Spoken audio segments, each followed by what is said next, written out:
It was just after 11:47 p.m. on a cold Tuesday night in early October when Emily Carter clocked out of her job at a suburban diner outside Columbus, Ohio.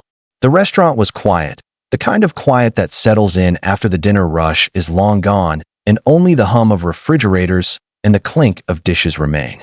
Emily had worked the closing shift hundreds of times before. She texted her sister the same message she always did, heading out now. Home in 20. That message would be the last confirmed contact anyone ever had with her. Emily was 27 years old, known by co-workers as reliable, friendly, and almost painfully punctual.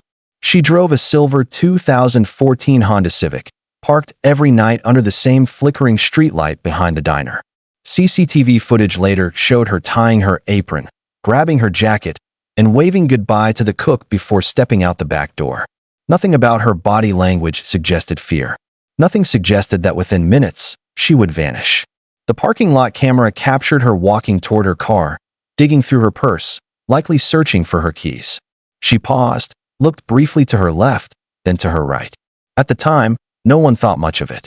People check their surroundings all the time, especially at night. But then something subtle happened. Emily stopped walking. She stood completely still for nearly 7 seconds. Her shoulders stiffened. She leaned slightly forward, as if listening. Then she turned around. The camera angle wasn't perfect, but investigators later slowed the footage frame by frame. Emily appeared to be looking at someone just outside the range of the camera. Her face tightened, not into panic, but into confusion. She took one cautious step back toward the diner door, then stopped. Her mouth moved, as if she was speaking. No audio was recorded. What happened next is what would haunt detectives. Emily took 3 steps forward, past her car, moving toward the darkest corner of the parking lot. This was the opposite direction of the exit. The CCTV camera lost sight of her for a moment as she passed behind a delivery truck parked near the dumpsters. She never reappeared on that camera again. When Emily didn't come home that night, her sister assumed she'd crashed at a friend's place. By morning, panic set in. Her car was still in the diner parking lot, doors unlocked, purse on the passenger seat, phone missing. There were no signs of a struggle. No broken glass. No blood. Just an eerie stillness, as if Emily had simply stepped out of existence. Police initially treated the case as a possible voluntary disappearance. Emily had no known enemies, no history of mental health issues, no financial troubles. But her family insisted something was wrong. She would never leave without her car. She would never disappear without telling someone. As pressure mounted, detectives took a deeper look at the CCTV footage. That's when they noticed something else. On a second camera, mounted across the street at a closed auto repair shop, there was movement at exactly 11:49 p.m. The footage showed a tall, dark shape near the edge of the parking lot. It didn't look like a person walking. It looked like someone standing perfectly still, partially concealed by shadows.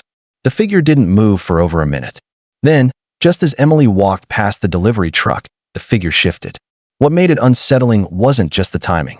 It was the way the figure moved. There was no rush. No sudden grab caught on camera. Just a slow, deliberate step backward, deeper into the darkness, as if leading someone away. Investigators canvassed the area, interviewed nearby residents, and searched nearby woods and abandoned buildings. Nothing. No witnesses reported screams. No one heard a car speeding away. It was as if the night had swallowed her whole. Days turned into weeks. Media coverage grew. True crime forums lit up with theories. Some suggested human trafficking. Others believed Emily knew her abductor. But detectives were troubled by one question they couldn't shake. Why did she walk toward them? As the investigation stalled, a break came from an unexpected place. A retired FBI analyst who followed the case online noticed something others had missed. He focused on Emily's body language in the final moments on camera. Her posture, he said, didn't show fear. It showed recognition. When police re-examined Emily's phone records, they discovered something chilling. For 3 weeks before her disappearance, Emily had received a series of calls from a blocked number. The calls were short, never longer than 20 seconds. She never answered them, but on 2 occasions, she listened to the voicemails. The voicemails were silent. No breathing. No background noise. Just dead air. But metadata revealed something important. The voicemails weren't truly silent.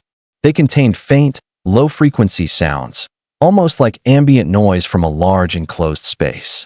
Experts suggested it could be a parking garage, a warehouse, or even the inside of a vehicle. Then came the most disturbing discovery. On the night Emily vanished, the block number called her at 11:46 p.m., 1 minute before she clocked out. The call lasted 8 seconds. She didn't answer, but CCTV showed her checking her phone just before leaving the diner. Investigators believe she saw the missed call. When police traced the signal, they found the call had pinged off a tower less than half a mile from the diner. Detectives theorized that whoever took Emily had been watching her routine. They knew her schedule. They knew where she parked. They knew when she was alone. But that still didn't explain why she willingly walked toward the darkness. That question lingered until a new witness came forward nearly 6 months later. A homeless man named Robert, who often slept near the dumpsters behind the diner, told police he remembered that night. He said he saw Emily talking to someone. A man, maybe in his late 30s or early 40s. Average height. Calm voice. Robert said the man didn't touch her, didn't threaten her. He just spoke quietly, leaning in slightly, like someone sharing bad news. Robert recalled one sentence that stuck with him. He claimed he heard the man say, "He's already hurt." Emily, according to Robert, froze when she heard that. She asked, "Where?" The man gestured toward the dark corner of the lot. Emily followed. Police were stunned. Emily didn't have children, but she did have a younger brother, Mark, who struggled with addiction and had gone missing briefly years earlier. Investigators now believe the abductor used information only someone close to Emily would know. They looked closer at Emily's past. Social media messages revealed she had recently reconnected with an old family friend, someone who knew Mark well, a man named Daniel Reeves. Daniel had a criminal record for fraud and impersonation.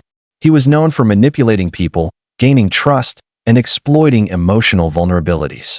When police tried to locate Daniel, they discovered he had left the state 2 days after Emily vanished. His phone records placed him near the diner that night. Surveillance from a gas station down the road showed a dark SUV driving slowly past the parking lot around 11:48 p.m. Inside that SUV, police believe, was the man who convinced Emily to walk away from safety. To this day, Emily Carter has never been found. No body. No definitive evidence of what happened after she disappeared into the shadows. Daniel Reeves remains a person of interest, but without a confession or physical evidence, the case remains open.